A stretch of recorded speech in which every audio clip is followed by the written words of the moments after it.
Chuno, and this is Doing Jazz.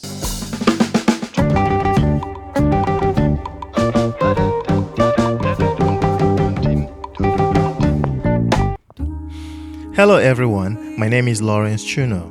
Welcome to another episode of Doing Jazz.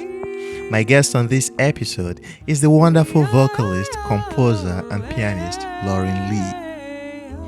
In the New York jazz scene, Lauren is known and respected for her unique and well-crafted simultaneous vocal and piano techniques.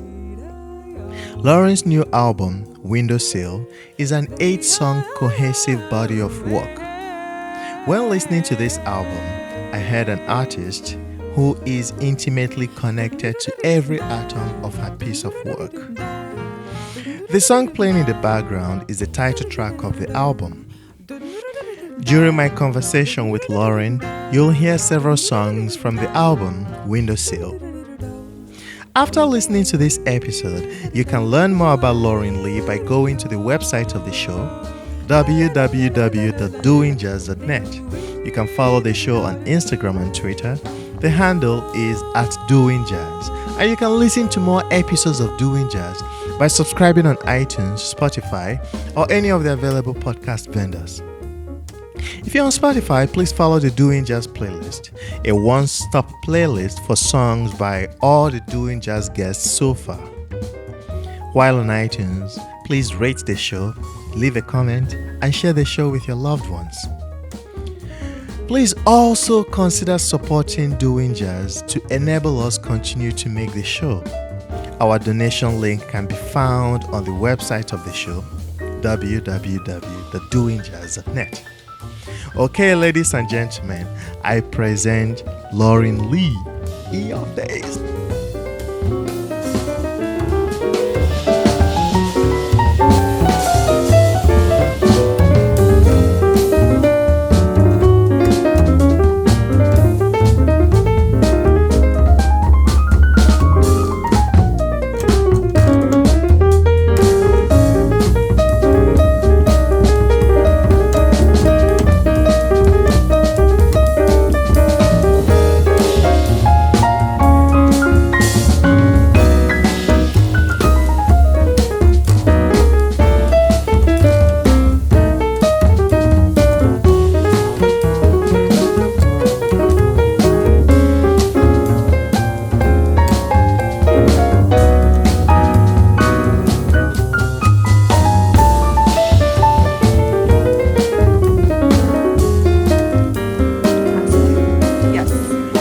Lauren Lee, welcome to Doing Jazz.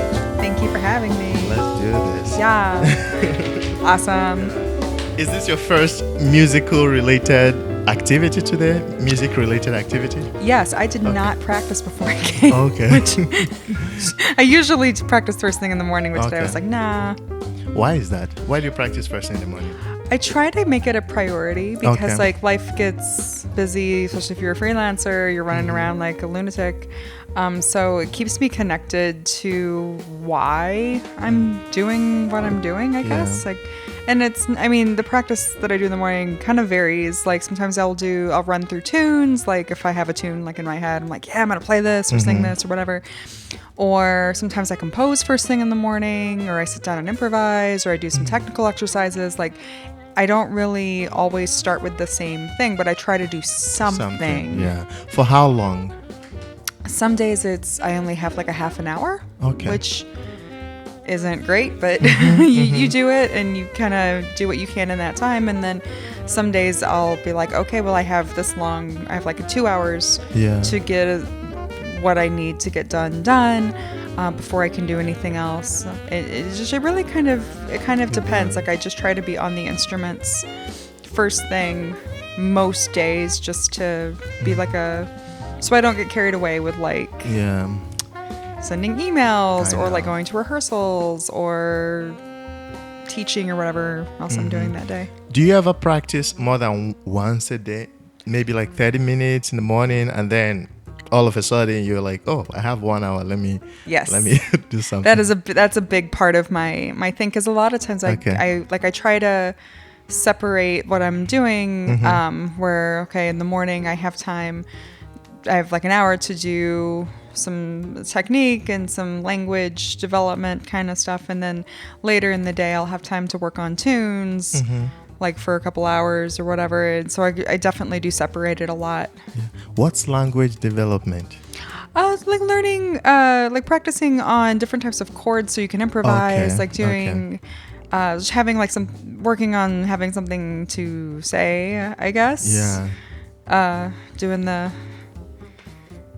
writing etudes or practicing transcribing. Like, I mean, it's a number of things. I'm a big, like, I try to manipulate like chords and things like that in as many different ways as possible, just to give myself some kind of different way of thinking about stuff. Yeah. So when you wake up, I'm asking you all these questions because I'm learning. Yeah. When you wake up and do you just do whatever you feel like doing that day on your music, or do you have like a mapped out quote unquote syllabus for the month? It's like, okay, this is what I want to achieve this month. Yeah, it's kind of both. Like I definitely have like a pile of things that I'm working on. I keep a practice journal because I definitely am kind of a chaotic personality. Like I kind of have to go where my, I guess, whim takes me to a degree. But often, like if I've done something or worked on something like the day before or a couple days before or even a week before and I wrote it down, I can go back and look and be like, hey, I need to revisit that because of this reason. Maybe I didn't do it in all the keys the last time, or maybe I have like a metronome mark that I'm looking to be able to hit with it and I didn't hit that yet. Or maybe I haven't done it in a while and I want to see if it's still there. Or maybe I record myself a lot on like when I'm practicing tunes or on gigs and stuff, and sometimes I'll be like, I haven't really heard myself sing this yet in the wild. So that means I don't know it and I need to go back and do it. So I usually have a bunch of things I'm working on, and not necessarily like a syllabus per se, but like just from things that I notice in my own playing that I'm like, I would like to be better at this. And then I go and I find ways to work on it, both like abstractly, like where it's like separated, and then try to find ways to work it into what I'm practicing on different tunes or what I'm practicing on my own tunes. And then I kind of choose from there. Some days though, it's definitely a struggle to even want to do that when like first thing in the morning, especially if I'm running on like 3 or 4 hours of sleep. I'm not necessarily like, ooh, let's do something challenging. I'm more like, let's sit down and see what happens. And so I'll sit down and I'll work on playing like solo piano stuff for a little bit, or I'll work on phrasing, like singing things different ways, like something that's a little bit like less intense, I guess, but that's still beneficial and is kind of like this is doesn't take as much brain power, and it's not something that I'm looking to necessarily regurgitate the exact same way again.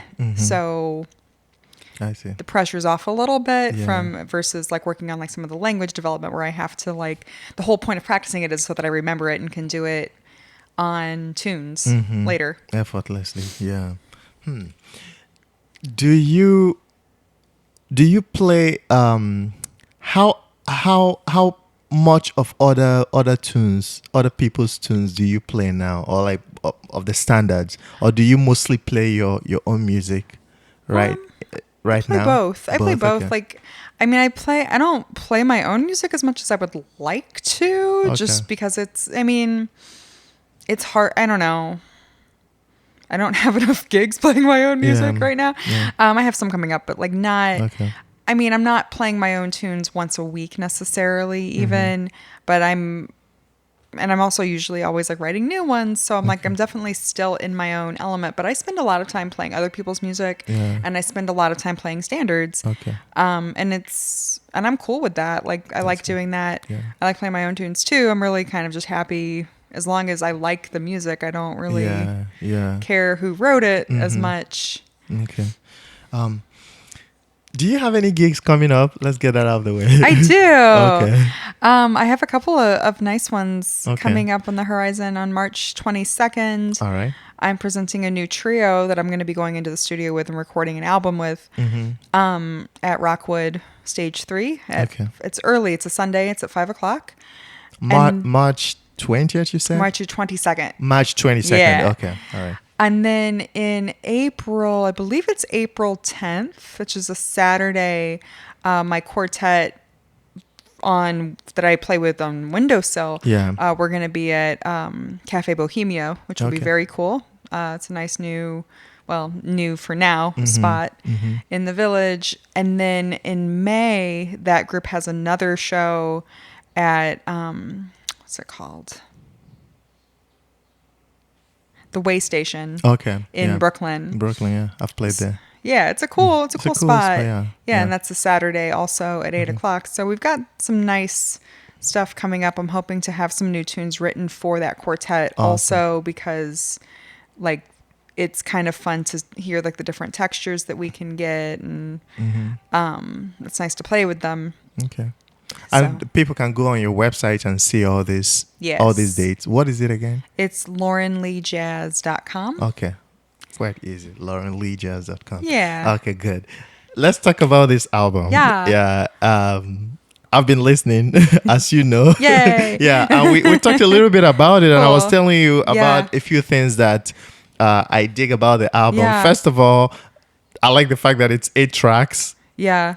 And it's 8 tracks that is like it's a very cohesive body of work. It tells a story, you know. It tells a musical story. It tells a lyrical story, and they're very cohesive.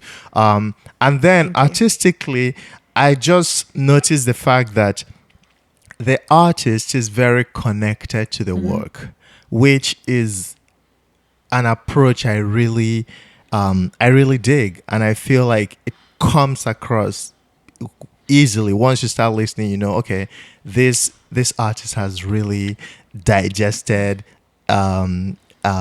this music and has really what's the word I'm looking for? Like really knows it in and out, and lives the art, lives this piece of work. You know, yeah, that's what I have thank to you. say, yeah. Do you have the stuff to say about the album, the theme and everything? Sure. Yeah. So yeah, I mean, so it's 8 tracks. 6 of them were written when I did an artist residency in Switzerland. Okay. And I was like hanging out in the Alps, which definitely inspired what I wrote about, because I grew up in the middle of nowhere in the Midwest, like basically in the middle of a cornfield.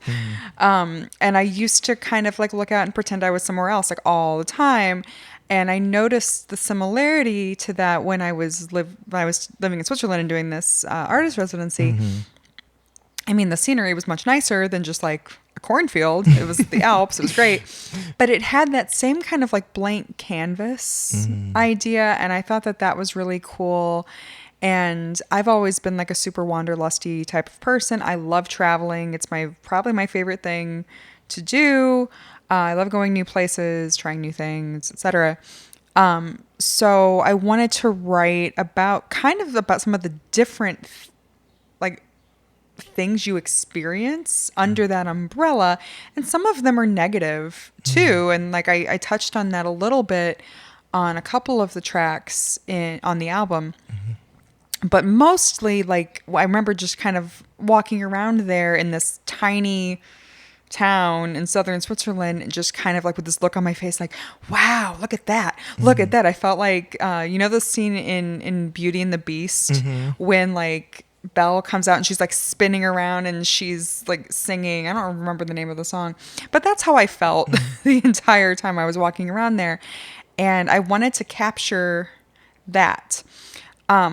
But actually, when I was writing this music there, I didn't know that I was writing this album. I was just trying to write music that felt true to me as a composer, but also that captured how I was experiencing this trip, I didn't write the title track to the record or decide that these were the songs that were going to be the record until I got back to the city.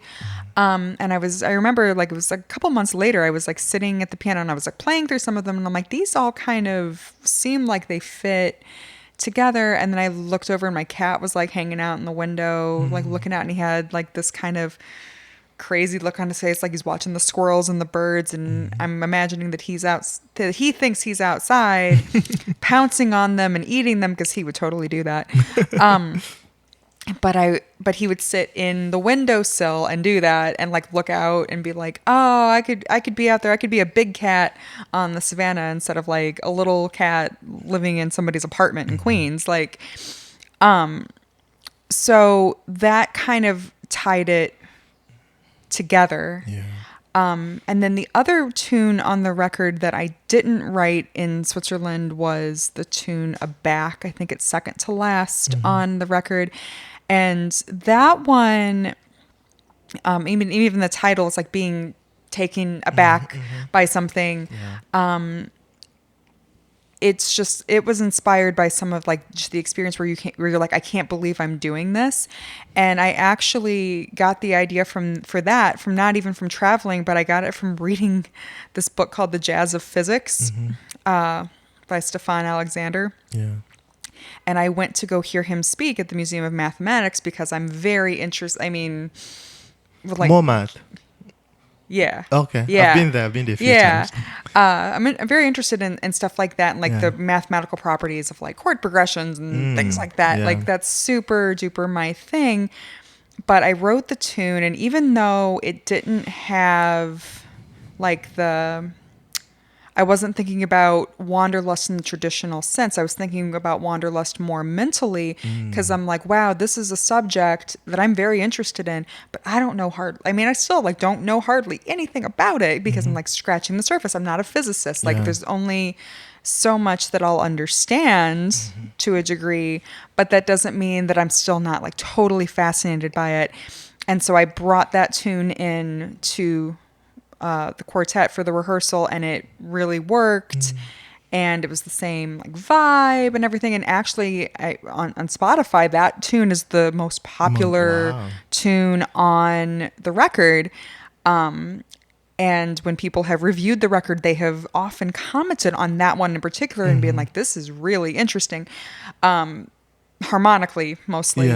But yeah, so those two weren't written in Switzerland, but the others all were, but not necessarily with the intention. But I did have a lot of time with that music to kind of live with it and see what it wanted to do, because like, again, when I wrote it, it wasn't like, oh, I'm going to go write an album. It was more like, I'm going to write some stuff and see what happens.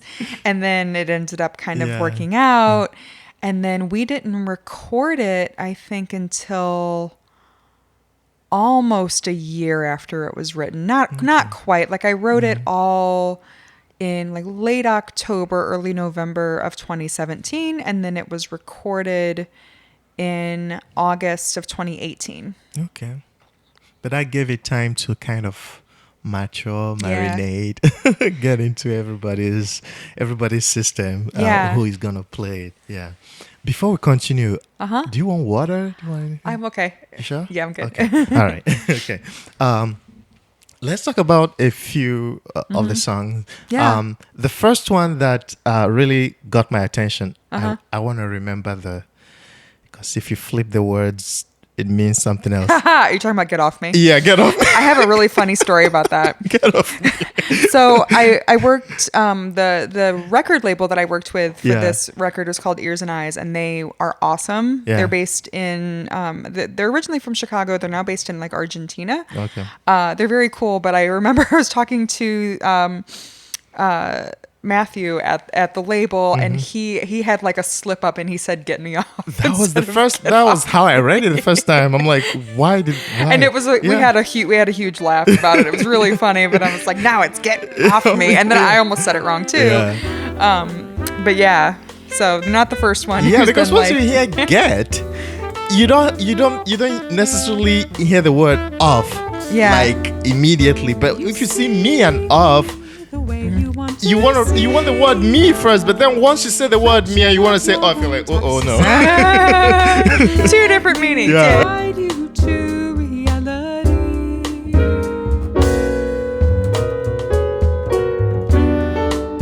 I don't see how it's of your concern.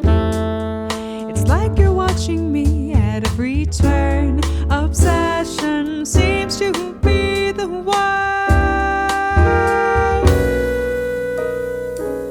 Continuous messages, I can't digest them all. How can I be myself, living with all the shame and embarrassment over something you said? Why should I let it have power over my life?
Don't hide behind backhanded compliments.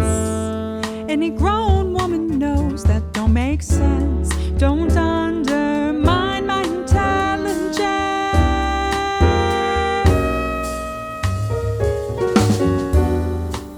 I hope you get to sleep at night.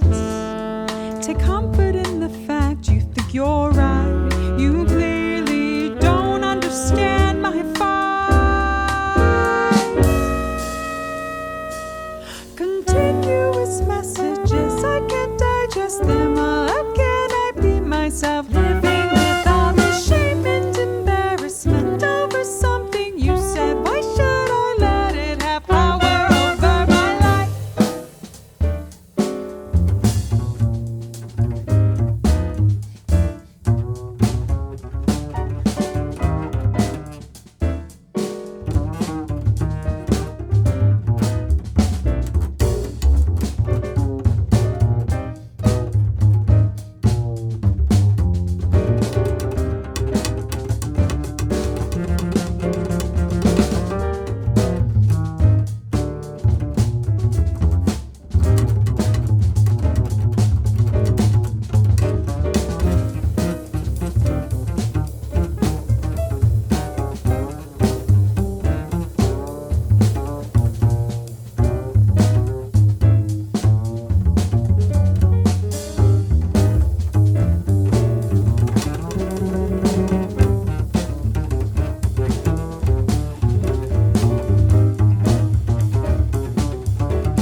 cool. So that one was one of the ones that I wrote in Switzerland. And that one, I actually, I did this artist residency by myself. So I was like hanging out. I had some free time that I spent like going, the internet was kind of not great where I was. So I was using like dial-up internet and like watching, I was going Dial-up? Yeah. Like. When was this? This was 2017. Interesting. But it was like in a rural area, like the reception's not great. So like Wi-Fi was questionable. Forget about like cell phone service. Like it was just kind of like, So I would go down these rabbit holes on YouTube I watched all kinds of random nonsense. Like I watched a bunch of like, not America's Got Talent, but various other countries' got talent, but places, I don't even remember where I was watching it from. Anyway, and then one day I somehow stumbled upon like the channel for like the TED Talks. Okay. And I watched this TED Talk by this woman who, she had a show, I think, on TLC. And I don't remember her name. I feel terrible. And I don't remember what her show was called. But anyway, she had this TED Talk, like talking about the word shame and how she felt shame about her body her whole life and shame about like who she was as a person.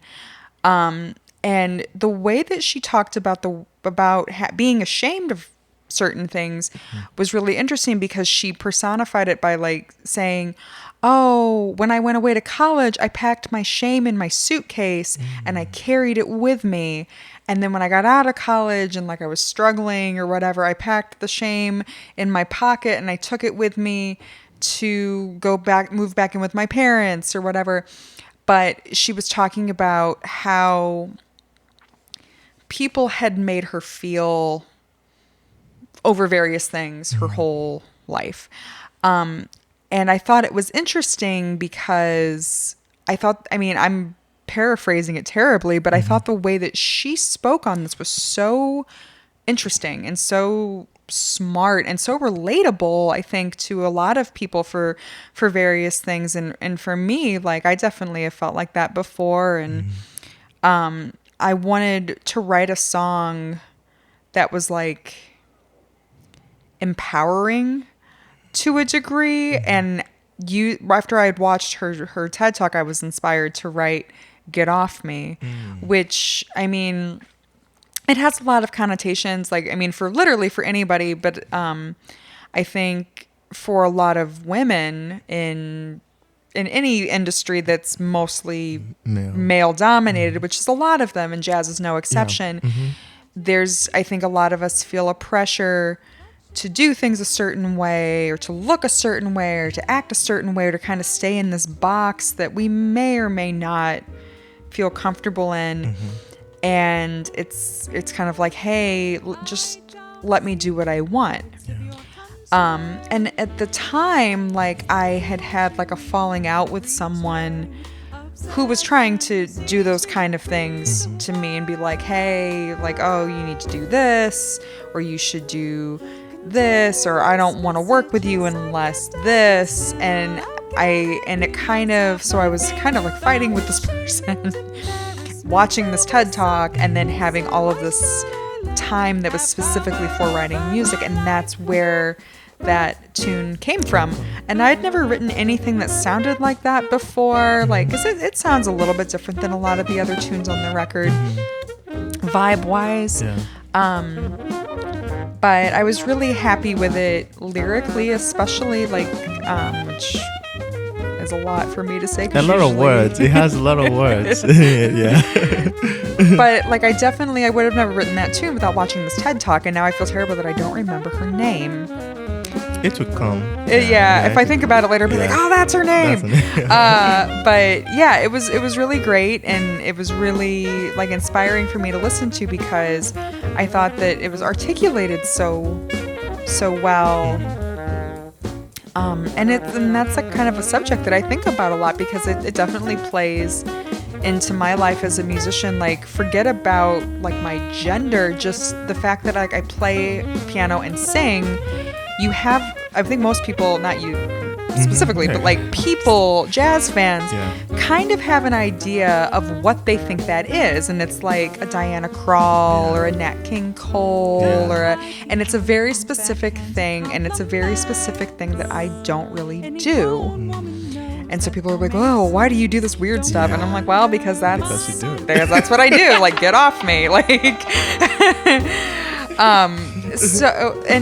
but it's kind of like, hey, you know, go do your own thing, and like, if you have a problem with what I'm doing, that's on you. That's not on me.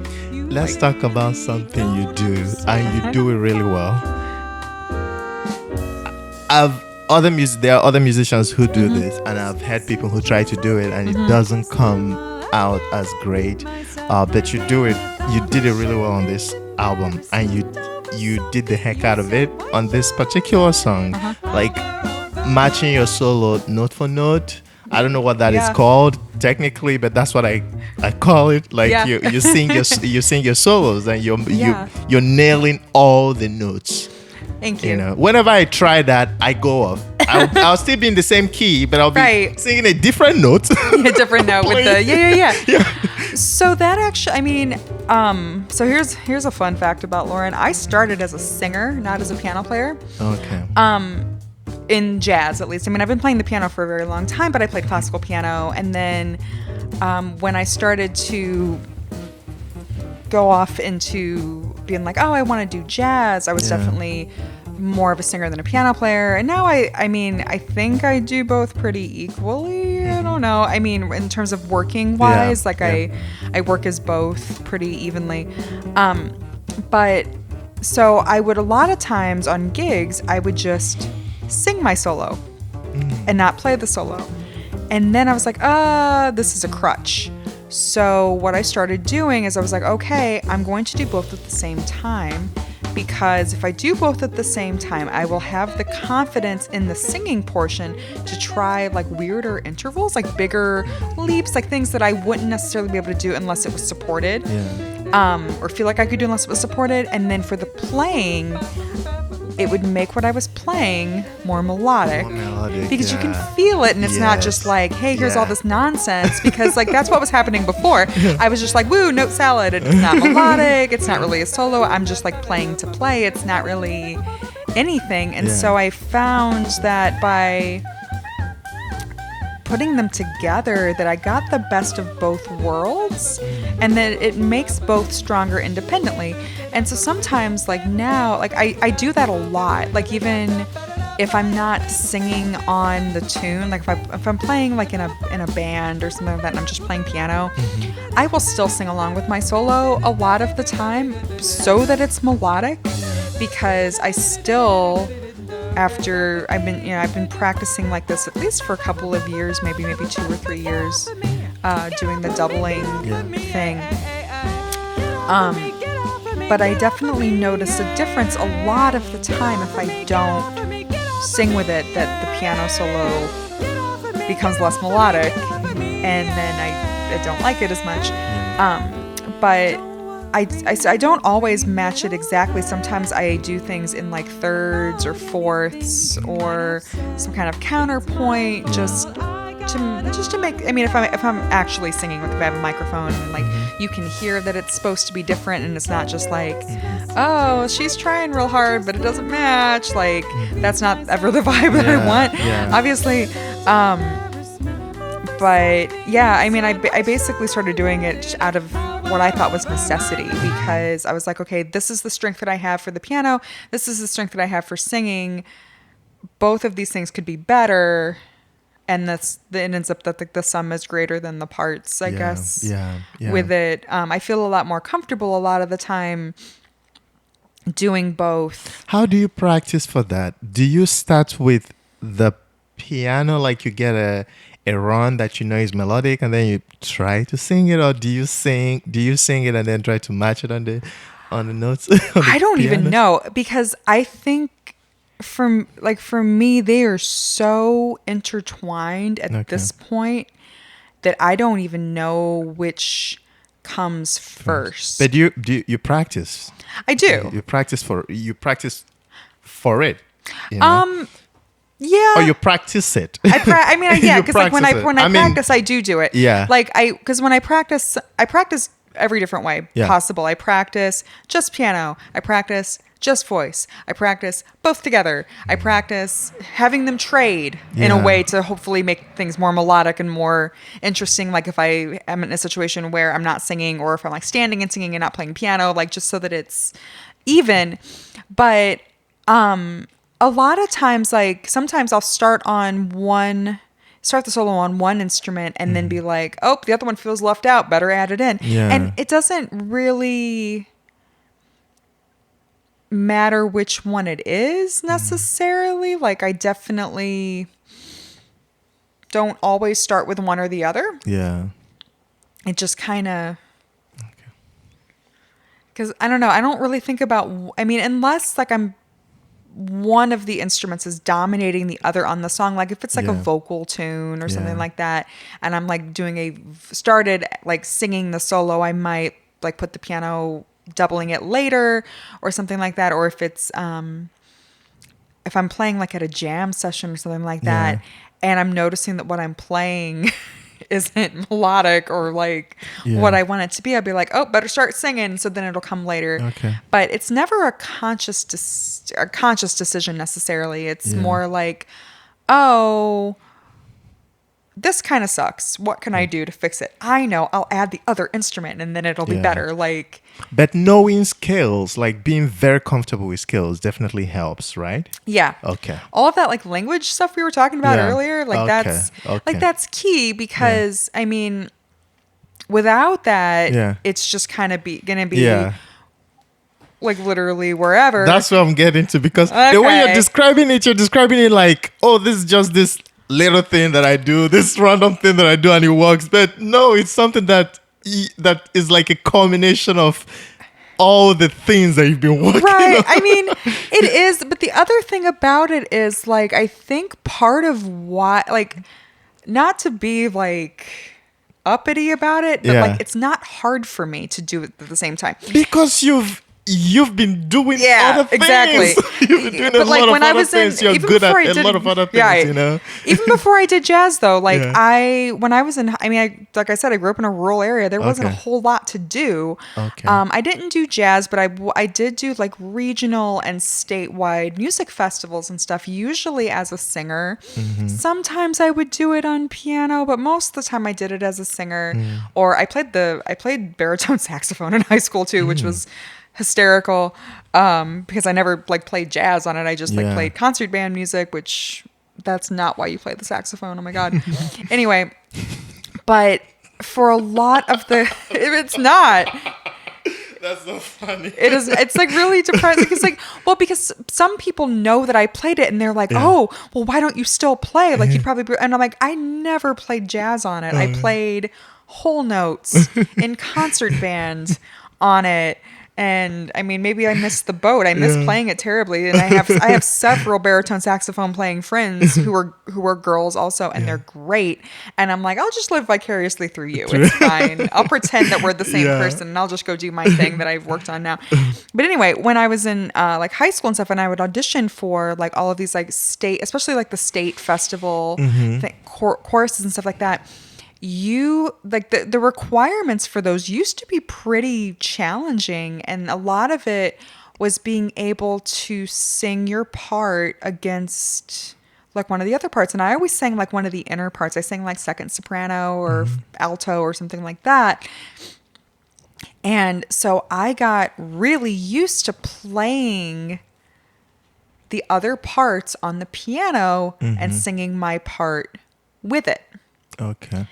And so I think doing stuff like that and just, I mean, from the age of like 13 or 14, like that, I think prepped me for being able to do this now and having it just be like a no-brainer, like, oh, this is definitely what you do.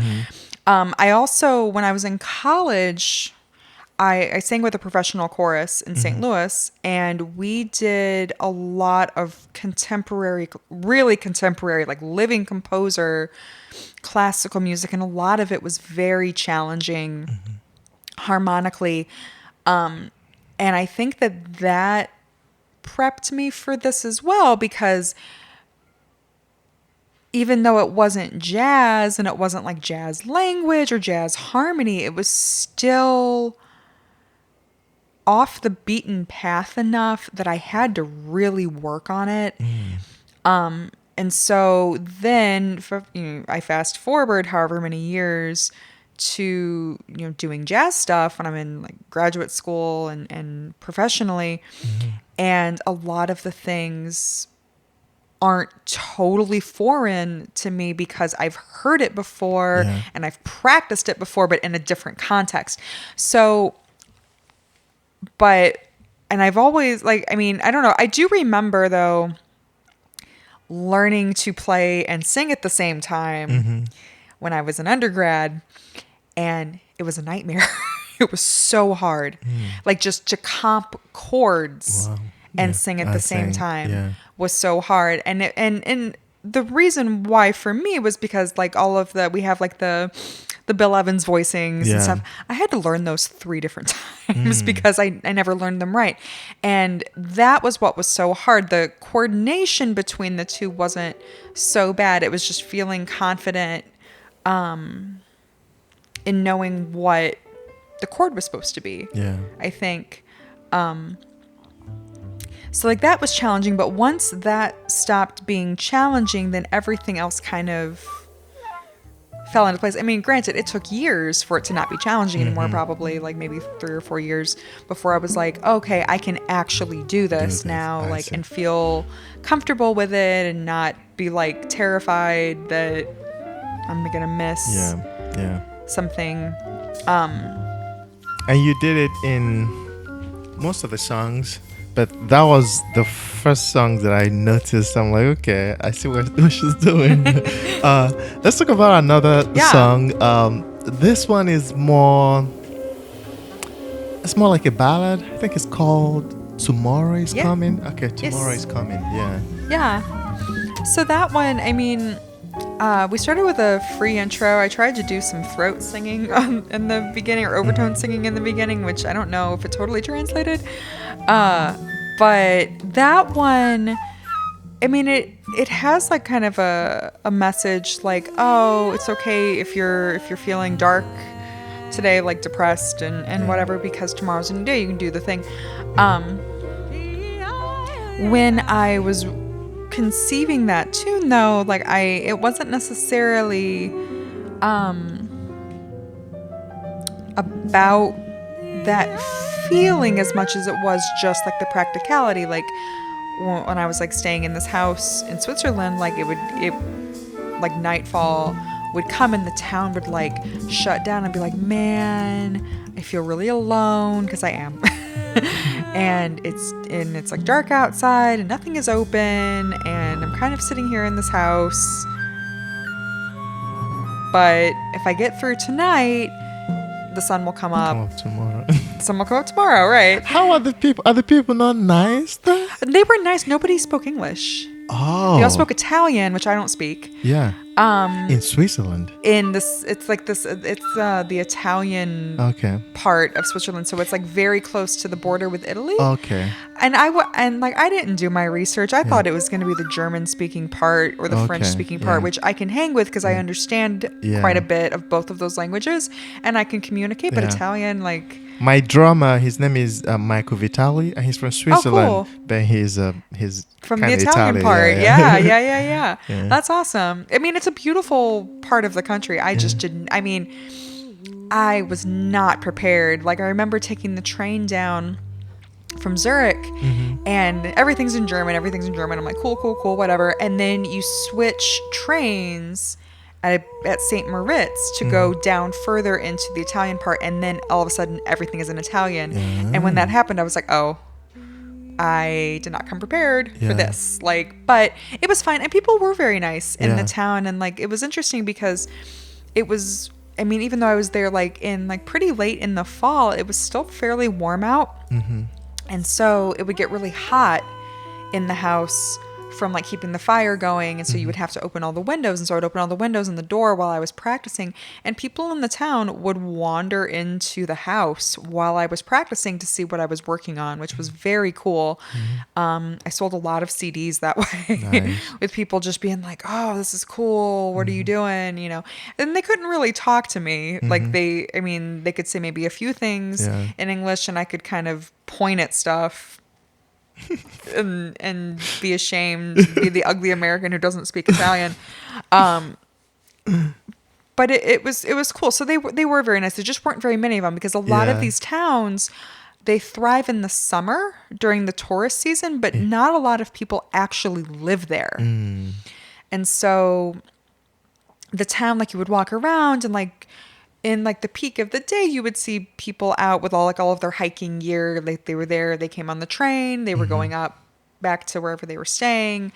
But for the most part, I mean, I don't know what the population of this town was, but it wasn't a lot. It was probably like maybe a couple hundred people at the most. Really? Like really small. Wow. Really, really small. In tomorrow, I mean, we've talked about Tomorrow Is Coming. Yes. That encapsulates, like, I now really understand why. Yeah. Such a title. Good. There's one that maybe you can help me with the timing, but at the end I concluded it's 4/4.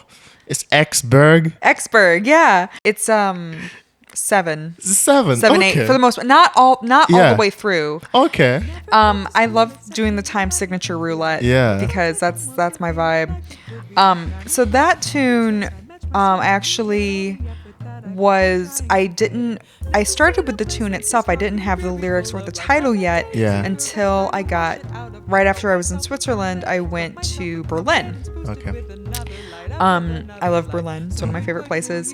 And my favorite neighborhood in Berlin is called Kreuzberg, which is also called X-Berg. Okay. And that area is so interesting because I feel like there are a lot of parts of New York City, especially like Bushwick and stuff like that, that it feels like the neighborhood is trying to be Kreuzberg, but it's not, because like the rents are out of control here and things like that. Like it can't have that gritty, artistic, like raw, real kind of vibe, just because it's cost prohibitive. Yeah. But in Berlin, like, while I know that it's gotten more expensive there in the past few times that I visited, but it doesn't have quite the I'm paying like $8 for a latte vibe that some of Bushwick now has. Yeah. And so when I would walk around that neighborhood, which I mean, when I was there the last time, after I had been in Switzerland, I was going there to play some shows. And then when I wasn't playing the shows, I was mostly just walking around that neighborhood with a beer, because you can do that there. It's my favorite activity, is like drinking a beer and walking around. This is in Bushwick. This is in Berlin. Oh, okay, this Berlin. Is in Berlin. Okay, I'm you like, know, in Bushwick, you definitely probably shouldn't do that. I mean, I'll try and find out, see what happens. But in Berlin, you can do that. And so this neighborhood, X-Berg, in Berlin, like it's like my favorite. It's my favorite place because it's so like. It's so honest, and it's so like quirky, and just like literally anything goes. Like you can hear any kind of music you could possibly want. You could eat anything. You can drink anything. You can probably do any drug that you're looking for. Like the party scene's like huge. Like it's just like a very like welcoming, like, because I was there by myself, and I was like meeting very nice people that I would go to different places. Like there were some jazz places near there that I went to that were very cool and welcoming, and they would like let you sit in, which was cool. I went to a metal bar, I think, at one point.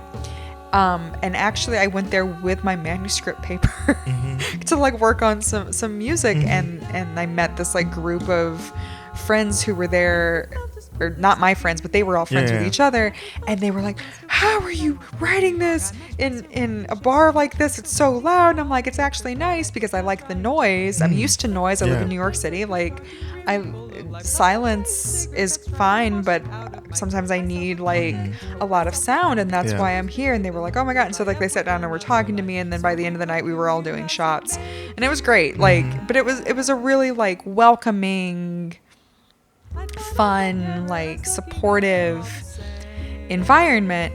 But yeah, I mean, anytime I visit Berlin and I go to that neighborhood in particular, like I feel very at home, and it's a very like, it's an interesting thing. But at the same time, while I feel all these really warm feelings toward it, I wouldn't necessarily want to live there. And so that was kind of how I came up with the words, because I had written this song that was very kind of quirky. It was like more, a little, in a regard, it was more simple than some of the other tunes that I had written melodically and harmonically. It was more simple, but like it had all these weird rhythm things that were kind of like, oh, what are you doing? Yeah. And when I was there, I remember like kind of looking at that tune, and I'm like, oh, I need to write about being here, like this, because this place, like, it means a lot to me. But at the same time, I'm like, also want to keep it like at a bit of a distance. I see. I don't know. But yeah, it's X in every way. It has the X factor. It's like an X that you want to keep close, but yeah. I mean, that is how I feel about it, because it's like, because it's so good when you're there, but you're like, ooh, if I stayed here long term, this would probably not be good for me. Yeah. I mean, and there are various reasons. I mean, one is that I would probably just like drink entirely too much. And party all the time, because like that, it's such a thing there. And it's like, if you're not used to that kind of anything goes lifestyle, like you might overdo it, at least at first. And I think I definitely would. So anyway, yeah. We've talked a little bit about you here and there, and I feel like the audience, they've known a few things about you by now, but I just want to focus maybe on your music education a little bit. Where did you do your undergrad at? I went to a very small conservatory in St. Louis. Okay, you're from St. Louis, right? I'm not from St. Louis, but I say that I'm from Southern Illinois originally. Okay. I came from a very, very small town. Oh, okay. There, and moved to St. Louis to do my undergrad at Webster University, which is a small, like, conservatory. Okay. Yeah. And then after that, immediately after graduating from there, I moved here and I did my master's at NYU. Okay. So, did you like the conservatory education? I usually want to compare it to like a liberal arts education. Yeah. How do you? I mean, that's all you know, but right. From what you've heard, are you very satisfied with it? Yes and no. Like, I feel like when I was in college or in undergrad, I knew I wanted to do jazz, but I wasn't sure how to, because like St. Louis is an interesting place because it used to be super duper jazz oriented, and now it's not really. And also when I lived there, I had several toes dipped into like the contemporary classical scene. And so a lot of what I was working on was related to that too. The school that I went to, they had like the music conservatory, but there was like the option of a more liberal arts education with the music program. Okay. But they didn't push that on people. They pushed the more conservatory things. So you could do a Bachelor of Music, which was more the conservatory program, or you could do a Bachelor of Arts, which was a more well-rounded liberal arts type of program. Yeah. Because I think when I was in undergrad, I think I might have taken maybe 2 or 3 classes total that weren't music classes. Okay. I took a math class, I think, and some kind of freshman seminar. But also, like, I didn't have to take all of the requirements because I did the advanced placement testing beforehand. So I didn't have to take an English class or a history class or a science class for that reason. But like math, I was like, ooh. So anyway. How much writing did you do? Lots. A lot? Okay. I did a lot. I did a lot for jazz history. Oh, okay. That was the class that we had to write a lot, and that was fun. I love writing. Yeah. I love academic writing. I think it's. I actually think it's really fun. Yeah. So, but if you hadn't done the AP thing for English, they would have still made you take English. Right? Yes. Okay. Yeah. I just want to learn a little bit because I didn't have any formal education in music. My education is in mathematics. Nice. And I'm fascinated. Sometimes I wish I had gone to a conservatory, just stay there and work on things. I mean, it's my a life. cool vibe. Yeah. Like, because it definitely immerses you in it, like in a big way. Mm-hmm. But at the same time, if I were to do it again, I don't know that I would have wanted to go to a conservatory because, I mean, if you're a musician, you're probably struggling for at least the first several years after you're done with college. And if you don't really have a varied skill set or varied background, it's harder to find any kind of employment. And the school that I went to, like, they definitely treated like the Bachelor of Arts like it was a lesser than degree than the Bachelor of Music. But in reality is you can do a lot more with a Bachelor of Arts degree than you can do with a Bachelor of Music degree. So, I mean, it seemed kind of elitist, I guess, in a way that I don't really. A lot of education is very elitist, you know, like even in mathematics, like the pure math people, they think they are way superior than the applied mathematicians. And even though the applied mathematicians get all the jobs, they work with everybody. They work with doctors, work with engineers, and while the pure mathematicians are just very nerdy. They do very difficult stuff, but they're not diverse enough to like collaborate with other people. Yeah. Right. I mean, there's definitely, I think, pros and cons to both. Like, I feel like when I was in school, in undergrad and graduate school, because like I have a Master of Music also, which is basically the only it's thing not you an can do. MFA, it's a Master of Music. It's an MM, in jazz. In jazz studies. Okay. Nice. And so I was around a lot of people that are like what you were talking about. And I definitely, when I was in school, I thought that I wanted to become one of those people. I thought that I wanted to go on and do a doctorate and things like that. And then when I got halfway through my master's, I was like, if I keep going down this path, like, when am I going to have time to practice? When am I going to have time to interact with other musicians? Like, it's not practical. It's more like you're studying the art form, but you're not actually using it. Yeah. And that's the whole point of why I wanted to do it. Okay. Like, I can study lots of things from afar and be like, cool, but I don't know. I feel like if I was in that situation, I wouldn't really be living it anymore. I wouldn't like it. Do you teach? I used to a lot. Yeah. I actually quit my teaching job at the end of last school year. Yeah. Because I had done it for so long. Like, I taught almost full time for like 6 years. I see. But now I'm doing more things like clinics and master classes in vocal improvisation. I have a program now called Sing Like a Horn, which teaches scat singing from a very fundamental ear training and theory perspective, and not here's a lick you can sing, or just use your ear, it'll be fine. What could possibly go wrong? Like, which I think is a lot of the materials that are currently available. So I'm creating online content and pamphlets and doing clinics and workshops and things like that. And that's more of like the educational road that I want to go down, because I'm very passionate about it. And I feel like it's something that's missing in jazz education, the jazz education scene currently. So it makes me happy to do that. Do you know that if there's one advice that you can give a jazz vocalist, is the title of your program? 3 words: sing like a horn. Yes. Just sing like a horn. Sing like a horn. Sing like a horn. Sing like a horn. I mean, that's the thing.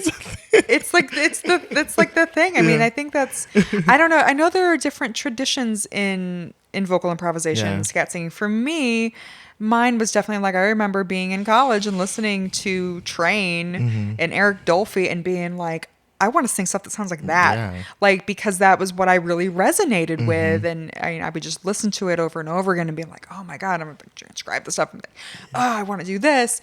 And a lot of it I was trying to do before I really understood what was happening. So with the program that I've developed, I'm trying to teach the understanding at the same time as the language, or teach the understanding first and then the language, so that you're not doing what I did, which I tend to do a lot of things like backwards, like where I'm like, yeah, it's cool. And then I have to go back and actually learn what it is.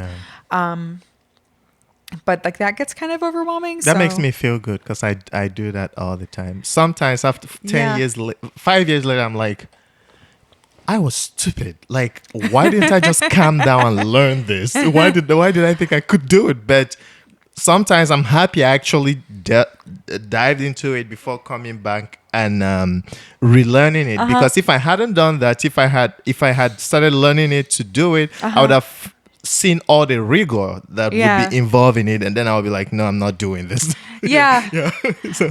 No, I mean, but it's interesting too, because like when you're learning stuff that's like kind of like complicated, or it's above where you're at the moment, like I mean, I'm still unpacking things that were taught to me when I was in grad school, because I was not ready to learn it yet. And now I'm kind of like, sometimes I'll be sitting around, I'll be like, oh, I remember learning about this, but like I couldn't really do it at the time, and now I understand. And like I graduated a long time ago, like, but I now am finally able to get to it. But as long as like you keep it in your brain, like whenever you get to it is great, I think. I don't know. Like I mean, I definitely understand oh man, I wish I would have learned this already. Like what, like I get really like that a lot too, but it doesn't always work out that way for me.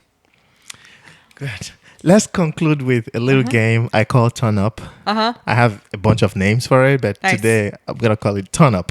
I'm going to give you two choices. Okay. And you turn one up and we turn the other one down. Okay. But there's a caveat, because I don't want to get you in trouble. The caveat is the one that you turn up, is you're just turning it up for now, for this moment with me and you. When you leave and get in your car, you're free to turn the other one up, or the other one could just turn itself up by its own volition. Okay.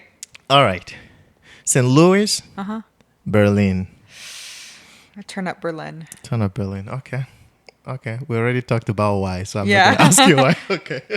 All right. Now be careful. Okay.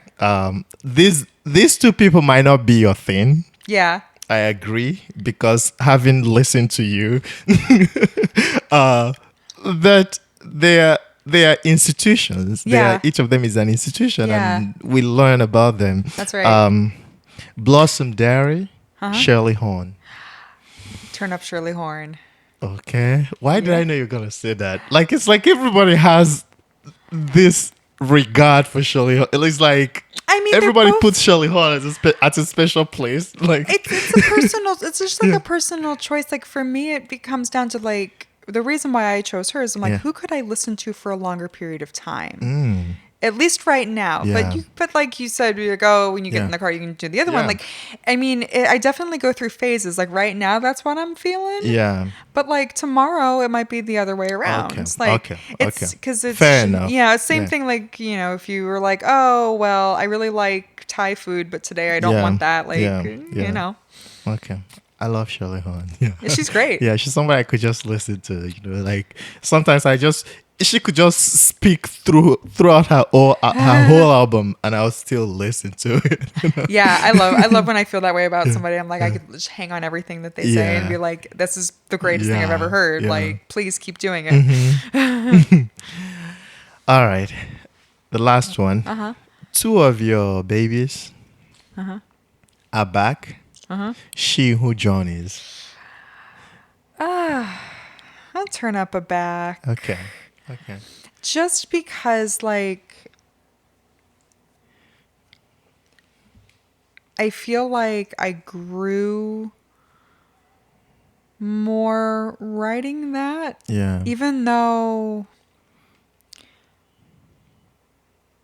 I don't think that it's necessarily a better composition. I feel like it was more different conceptually for me, which is good. Yeah. Like I always, when I'm composing and performing too, like I want to have a cohesive voice. I don't want it to just be like random splatters of different stuff, but I definitely feel like that tune has kind of paved the way for other things that I've written since then. And has kind of opened my eyes to maybe different ways of composition that I wasn't necessarily thinking of before. So that's why I choose that one. Okay. Today, yeah. tomorrow might not think that way. Lauren Lee, thank you for coming on Doing Jazz. Thank you so much. It's amazing. Super fun. Yes, I'm looking forward to your next album. I'd like to do this again. Yeah, this would be great. I will be cranking it out and keeping you updated for sure. Great. Yeah. Later. Yes. We did it.